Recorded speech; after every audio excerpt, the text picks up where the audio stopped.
Bismillahirrahmanirrahim. Innallaha wa malaikatahu yusholluna 'alan nabi ya ayyuhalladzina amanu sallu 'alaihi wa sallimu taslima. Assalamualaikum warahmatullahi wabarakatuh.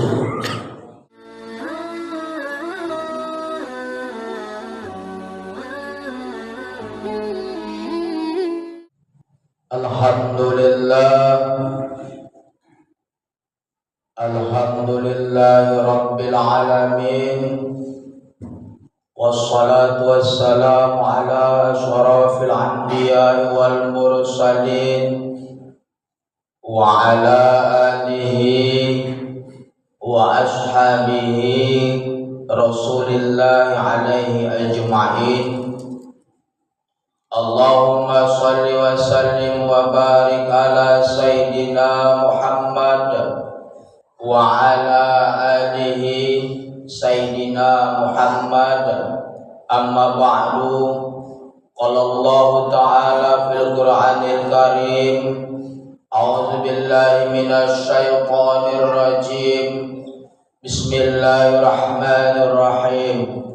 Wa la takum minkum ummatun yad'una ilal khair wa ya'muruna bil ma'ruf wa yanhauna 'anil munkar wa ulaika humul muflihun. Shadaqallahul azim. Hadirin jamaah sidang salat Jumat yang dimuliakan Allah, melalui mimbar yang mulia ini, di hari yang mulia ini, di masjid yang mulia ini, kami selaku khatib tidak bosan detik-detiknya untuk mengajak kita semua meningkatkan karakter dan kualitas takwanya kepada Allah Subhanahu wa taala. Allah taala berfirman, ya ayyuhalladzina amanu taqullaha haqqa tuqatih wa la tamutunna illa wa antum muslimun. Hadirin jamaah sedang salat Jumat rahimakumullah. Salawat beriringkan salam kita haturkan ke junjungan alam, yakni Nabi Muhammad Rasulullah sallallahu alaihi wasallam, dengan melapaskan Allahumma shalli ala sayyidina Muhammad wa ala alihi sayyidina Muhammad. Kami diutus MNI Kota Pekanbaru untuk menyampaikan sebuah khutbah Jumat yang berjudulkan amal ma'ruf nahi munkar. Hadirin jamaah sedang salat Jumat rahimakumullah. Lalu apa saja yang termasuk dalam hal dan ruang lingkup amal ma'ruf nahi munkar? Bismillahirrahmanirrahim. Allah berfirman dalam Quran surah Ali Imran ayat 104. Bismillahirrahmanirrahim. Wal takum minkum ummatun yad'una ilal khair wa ya'muruna bil ma'ruf wa yanhauna 'anil munkar wa ulaika humul muflihun. Hendaklah di antara kamu itu mengajak kepada yang ma'ruf dan mencegah daripada yang mungkar, dan mudah-mudahan engkaulah orang-orang yang beruntung, kata Allah. Hadirin jamaah sedang salat Jumat rahimakumullah. Lalu apa yang mesti dikerjakan ataupun substansi dalam melaksanakan amal ma'ruf nahi munkar? Yang pertama yaitu membantu orang lain. Kalaulah kita punya kelebihan sedikit harta yang dititipkan Allah kepada kita, tetangga kita mengalami kesulitan dan kita mampu untuk menolongnya, mampu untuk membantunya, maka laksanakanlah. Sesungguhnya kita sudah menegakkan amal ma'ruf. Kalaulah kita tidak melaksanakan amal ma'ruf tersebut, bisa jadi tetangga kita itu lepas daripada Islam. Sebab apa? Sebab kita enggan untuk menolongnya.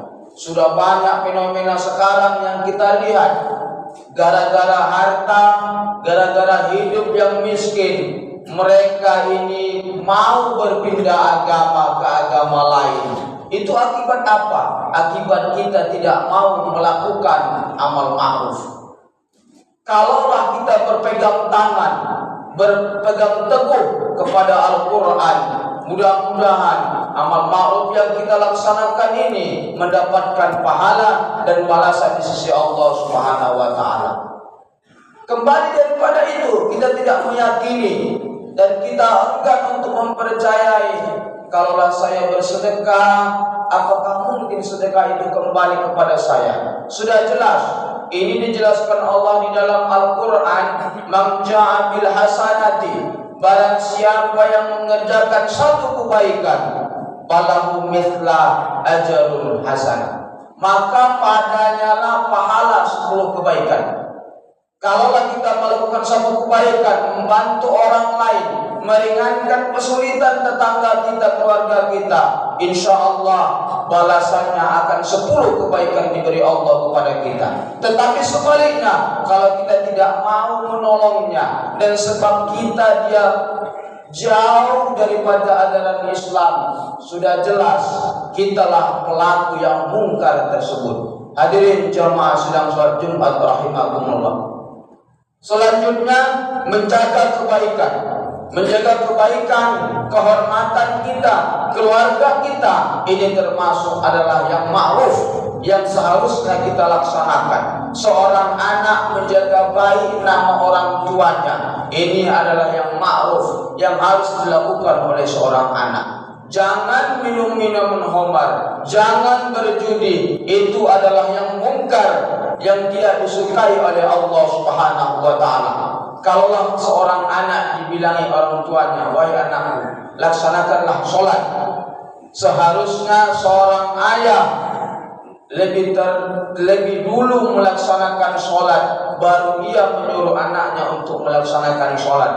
Jangan sebaliknya, anaknya sholat tetapi ayahnya tak mau sholat. Sesungguhnya kitalah yang akan mengerjakan kemungkaran itu. Lebih daripada itu, kalau dalam maksiat kita perhatikan, maksiat ini ruang lingkupnya kecil. Kalau kemungkaran, ruang lingkupnya lebih besar dan bisa saja kita selalu melaksanakannya. Tapi maksiat itu kalau dilaksanakan baru dinamakan maksiat. Kalau tidak dilaksanakan, itu belum maksiat. Contoh, kalau kita maksiat ini kita lihat orang gila melakukan maksiat, itu wajib kita mencegahnya. Walaupun orang gila tersebut tidak termasuk orang-orang yang wajib melakukan amal ma'ruf. Tetapi kalau kita melihat orang gila berzina di pinggir jalan, kita yang waras, kita yang mempunyai akal yang sehat, wajib untuk mencegahnya. Sebab ini adalah salah satu kewajiban kita, mencegah orang daripada kemungkaran. Hadirin jamaah sedang sholat Jumat rahimakumullah. Yang ketiga, tolong menolong orang yang bermasalah. Ini dijelaskan di dalam Al-Quran, wa ta'awanu 'alal birri wat taqwa wa la ta'awanu 'alal itsmi wal 'udwan. Tolong menolonglah kalian dalam ketakwaan dan kebaikan. Janganlah tolong menolong dalam perbuatan dosa dan kehancuran. Kalaulah kita tolong menolong dalam kebaikan, insya Allah tidak lain dan tidak bukan kebaikan itu akan datang kembali kepada kita. Tetapi kalau kita tolong menolong dalam kemaksiatan, dosanya sudah tentu paling yang besar di hadapan Allah Subhanahu wa Ta'ala. Contohnya, jikalau ada saudara kita yang ingin melaksanakan sholat, lalu kita mengiming-iminginya dengan minum kopi dulu di warung sebelah, nanti kan masih cukup untuk melaksanakan sholat, masih panjang lagi waktu sholat tuh katanya. Sementara saudara kita ini sudah mau melaksanakan sholat, lalu saudara kita ini mengikuti perkataan kita, berarti kita sudah mengerjakan kemungkaran, maka dosanya lebih besar daripada itu. Hadirin jamaah sedang sholat Jumat rahimakumullah. Selanjutnya, mendidik anak. Mendidik anak ini adalah tugas orang tua dimanapun dia berada. Ini adalah kewajiban orang tua untuk mendidik anak-anaknya. Apalagi seorang ayah. Ayah kerjanya bukan mencari nafkah saja, tetapi ada yang lebih utama, yaitu mendidik anak. Ini nasihat Luqman kepada anak-anak. Ya bunayya, wahai anakku, kata Luqman, kalaulah engkau apapun aku nanti mati, janganlah engkau mempersekutukan Allah dengan apapun. Ini nasihat Luqman. Apa yang pertama dinasihati Luqman kepada anaknya sebelum dia wafat? Yang pertama, mendirikan sholat. Yang kedua, janganlah engkau mempersekutukan Allah dengan sesuatu apapun. Maksudnya apa? Jangan tergoda dengan rayuan-rayuan duniawi.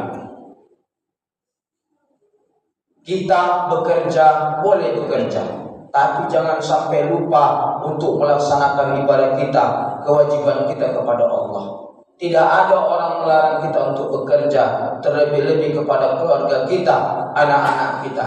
Tetapi jangan lupa ada hal yang lebih penting menanti kita, yaitu al-yauma la yanfa'u malun wala banun illa man atallaha biqalbin salim. Tidak berguna lagi tahta, jabatan, harta. Walaupun kita punya istri cantik, anak yang tampan, anak yang cantik, tidak ada gunanya lagi. Harta kita berlimpah, kecuali apa? Biqalbin salim, hati yang tenang, hati yang tentram menghadap Allah Subhanahu wa taala. Untuk mencapai ketentraman hati, laksanakanlah amal ma'ruf nahi munkar tersebut. Kalaulah kita melihat kemungkaran, lalu kita tidak bisa untuk mencegahnya dengan tangan kita, dengan kekuasaan kita.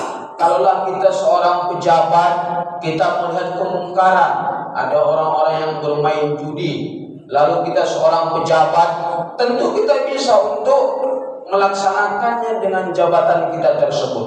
Dilarang untuk berjudi, ditangkap mereka. Inilah yang disebut dengan amal ma'ruf.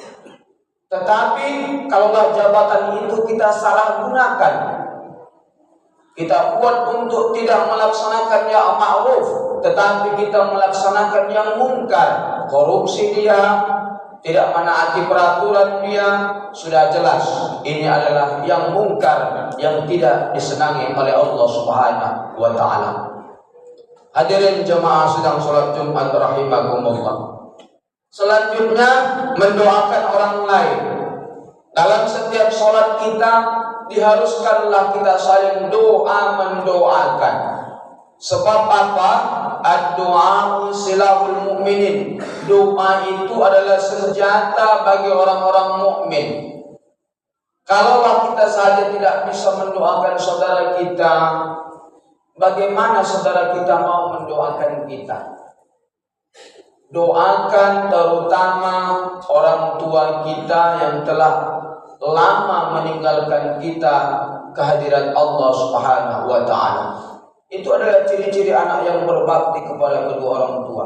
Tetapi kita enggan untuk mendoakan orang tua kita. Kita malas, jangankan mendoakan, sholat 5 waktu saja pun kita remeh. Kita anggap sholat itu sebagai panggilan biasa saja. Kalaulah sholat itu kita anggap itu panggilan seorang yang memang berkuasa di muka bumi ini, tentunya kita harus segera mungkin untuk melaksanakan sholat. Tetapi tidak, sebaliknya kita menganggap panggilan sholat ini biasa saja, karena sudah tabu, sudah hal yang biasa. Kalau sudah jam 12 lewat, oh sholat zuhur. Kalau sudah hampir jam tengah 4, oh sholat asar. Itu sudah hal yang tabu. Jadi kita menganggap nantilah, besok masih ada waktu untuk sholat. Itu hal yang mungkar, yang tidak diinginkan Allah Subhanahu wa taala. Selanjutnya, beramal dengan ikhlas.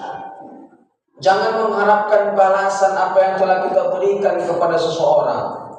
Kita memberi 10.000, Kalau bisa orang yang kita beri bantuan itu membalas kita dengan lipatan ganda 100.000 umpamanya. Jangan pernah mengharapkan itu, tetapi berharaplah balasan dari sisi Allah Subhanahu wa taala. Agar apa? Agar keikhlasan itu tertanam di dalam diri kita. Kalaulah keikhlasan itu selalu kita harapkan balasan-balasan, maka Allah pun akan muak untuk menerima amal kita. Tetapi ikhlaslah semata-mata memang ibadah kita kepada Allah Subhanahu wa taala. Yakin dan percayalah, kalaulah kita buat baik, tentunya kebaikan itu mutlak akan datang kepada kita kembali. Yakin dan percayalah, kalaulah kita berbuat jahat, berbuat zalim kepada orang lain, yakin dan percaya insya Allah kejahatan itu akan kembali kepada kita dan kembalinya akan berlipat ganda. Tidak dapat saat ini, nanti di akhirat hukumannya lebih berat lagi. Hadirin jamaah sidang salat Jumat rahimakumullah. Itulah yang mesti kita kerjakan substansi yang harus kita laksanakan dalam amal ma'ruf ini. Adapun kemungkaran-kemungkaran sebaliknya, janganlah kita tidak mau mendoakan saudara kita, mendidik anak kita pun asal-asalan, lepas tangan saja. Sekarang sudah kita lihat keturunan karakter, turunnya segala karakter seorang anak sudah kita perhatikan saat ini. Itu adalah tugas kita semua, tugas guru, orang tua, dan kita semua mempunyai kewajiban untuk mengubah karakter anak-anak kita menuju yang lebih baik lagi. Sebab tantangan 10 tahun yang akan datang, kita tidak tahu bagaimana tantangannya, tetapi kita berharap, bermunajat kepada Allah 10 tahun yang akan datang, anak-anak kita mampu untuk menghadapi tantangan tersebut dan dapat mempertahankan keimanannya kepada Allah Subhanahu wa taala. Itu yang mesti kita doakan setiap saat.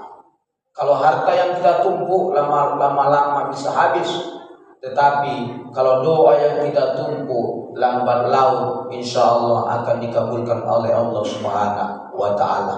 Yakinlah kalau doa itu tidak dikabulkan saat ini, di akhirat sudah dapat dikabulkan Allah Subhanahu wa taala. Fa'tabiru ya ulil albab la'allakum tazakkarun.